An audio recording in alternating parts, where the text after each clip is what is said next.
Olá, nesse IELTS Reading Assignment nós temos questões que envolvem definição de títulos a diferentes partes do texto. Igualmente temos questões de yes, no e not given.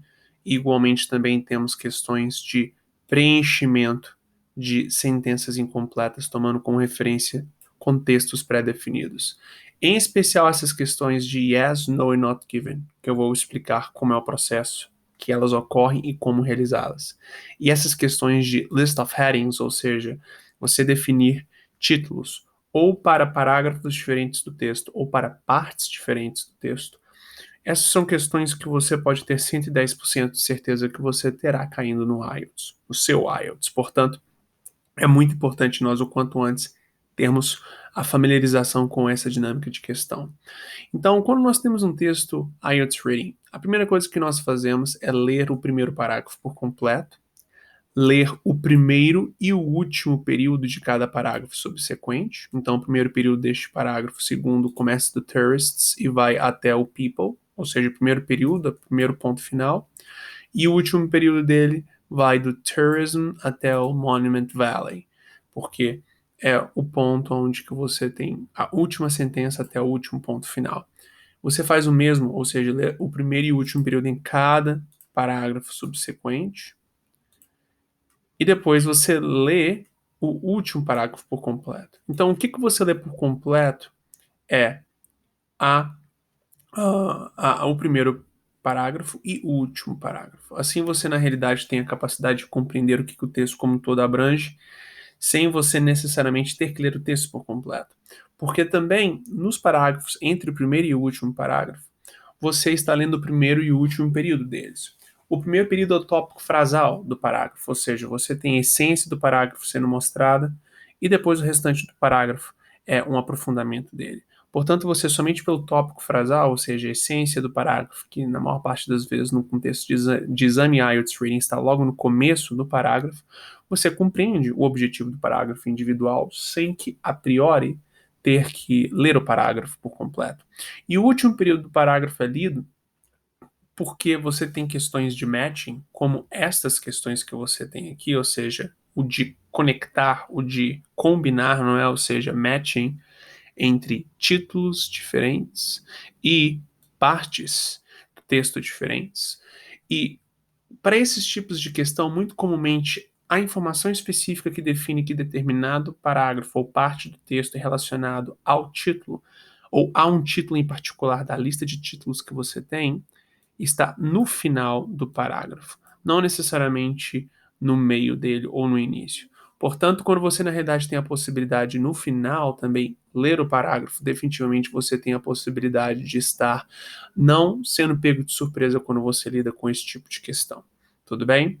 Então você tem essa leitura acontecendo que é extremamente importante. Uma leitura que a priori é seca. Depois você vai para as questões e, tomando como referência as questões, você retorna ao texto. E aí, se necessário for, ler os parágrafos por completo. Mas somente agora os parágrafos necessários para respostas das questões. Então você, na realidade, não voltaria ao texto dando tiro para o alto, de fato, não sabendo o que buscar. Você já sabe exatamente onde buscar as questões, pois você já fez uma pré-leitura seca, no qual você não leu uma boa parte do texto, mas uma leitura que lhe oferece referências suficientes para que quando você voltar ao texto, você saber onde encontrar as respostas. E assim, você tem mais tempo para fazer o que mais importa, que é a realização das questões em si, não a leitura do texto. Então aqui você tem essas questões que envolvem você dar títulos às diferentes partes do texto, parte A, B e C, e isso está sendo indicado em cima de determinados parágrafos. Você, de fato, então tem em especial os últimos períodos sendo os locais onde você encontra as informações que definem que diferentes partes são relacionadas a diferentes parágrafos, ou melhor, diferentes títulos, não é? E definitivamente, portanto, você ter lido o primeiro e último período de todos os parágrafos entre o primeiro e o último parágrafo fará uma diferença para a realização dessa questão. Tudo bem? Então, esta atenção na leitura dos últimos períodos para que você seja bem sucedido realizando essa questão. Aqui você tem questões também que envolvem yes, no e not given. Você, na realidade, então tem que classificar cada uma das sentenças que você tem aqui ou seja, as sentenças que vão de 4 a 9, como sendo sentenças que de fato vão de acordo, ou seja, yes, com o que o autor fala, vão contra o autor fala, ou seja, contradizem, não é? O que ele diz, e também sentenças que podem não falar sobre nada que o escritor falou, ou melhor, a sentença abrange um tópico no qual o autor não cobriu no seu texto que você leu. Então, o que é yes é definitivamente mais óbvio, porque é simplesmente algo que foi dito no texto, só que em outras palavras. Então, definir que algo é yes é definitivamente simples.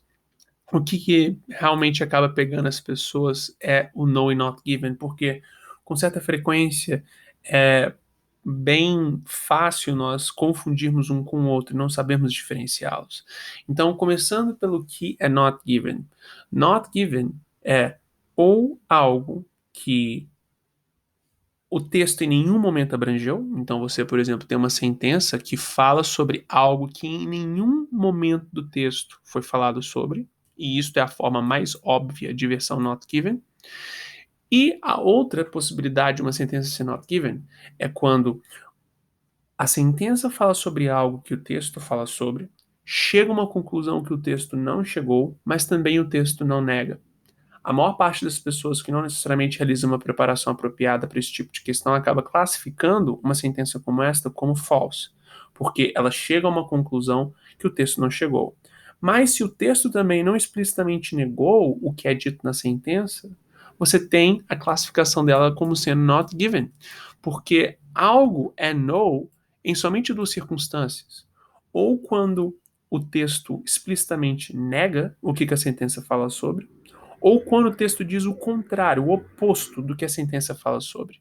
Agora, se o texto não menciona algo sobre o que a sentença fala, ou ele não nega em nenhum momento, ele não afirma, mas também não nega algo que a sentença fala, é not given, não no ou false. Então é muito importante nós sabermos diferenciarmos o que é no e not given, porque o que é yes é fácil e óbvio, mas o que pega as pessoas é o que é no e not given, tudo bem? E aqui então, agora também, por último, você tem a necessidade de, com somente a utilização de uma palavra, preencher esses espaços em branco, tomando como referência as diferentes partes de o que você na realidade estará lendo. Em especial esses diferentes grupos, não é? Local communities, não é? O que comunidades locais ou populações ah, fizeram para reagir de forma produtiva ao turismo. Então você tem esses diferentes grupos que inclusive são mencionados no texto e é dito o que eles fizeram de forma a reagir, a se beneficiar do turismo nas suas localidades. E aí você tem os Swiss Pays, Del Tote, Arctic Communities, Acoma and San Ildefonso, Navajo and Hopi.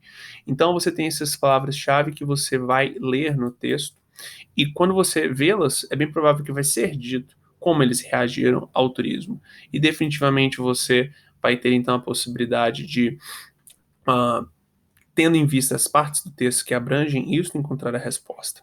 E é muito importante destacarmos palavras-chave aqui para sabermos o tipo de informação que temos que buscar ao estar voltando ao texto. Então, por exemplo, aqui sobre Swiss Pays, definitivamente estamos aqui falando de produção, não é? Ou seja, revived production of, ou seja, renasceu a produção de, ok, de o quê? Então, quando voltarmos ao texto, temos que buscar isto. Arctic Communities, as comunidades árticas. Operate tanana, businesses, ou seja, aqui provavelmente vai entrar um adjetivo, uma característica para negócios, ou seja, operam algum tipo específico de negócios que é dito no texto e, portanto, essa é a resposta 11. Acoma and San Ildefonso, produce and sell, ou seja, produzem e vendem, ou seja, eles vendem e produzem um produto que eles, de fato, têm o turismo consumindo. Então, quando sabermos que produto é esse, essa é a resposta 12. E depois, por último, Navarro and Hopi, produce and sell, mesma mecânica. Este grupo em particular, também para os turistas na sua região, produz e vende um determinado tipo de produto. Quando você encontrá-los relacionados ao Navarro and Hopi, você definitivamente tem a resposta 13 também sendo mostrada para você no parágrafo que fala sobre isso. Aí você, tendo em vista essas questões, retorna ao texto e lê os parágrafos por completo. Mas somente lê os parágrafos que você sabe que abrangem as informações que você busca. E, portanto, você sabe o que as sentenças falam, sabe o que os parágrafos em si falam, a priori, sem precisar de lê-los por completo. E aí, só depois, tomando como referência as questões, é que você volta aos parágrafos que você já sabe que abrange a informação que a questão abrange e, de fato, busca as respostas. Os lendo por completo, se necessário for, tudo bem? Então, eu lhe desejo, Simon,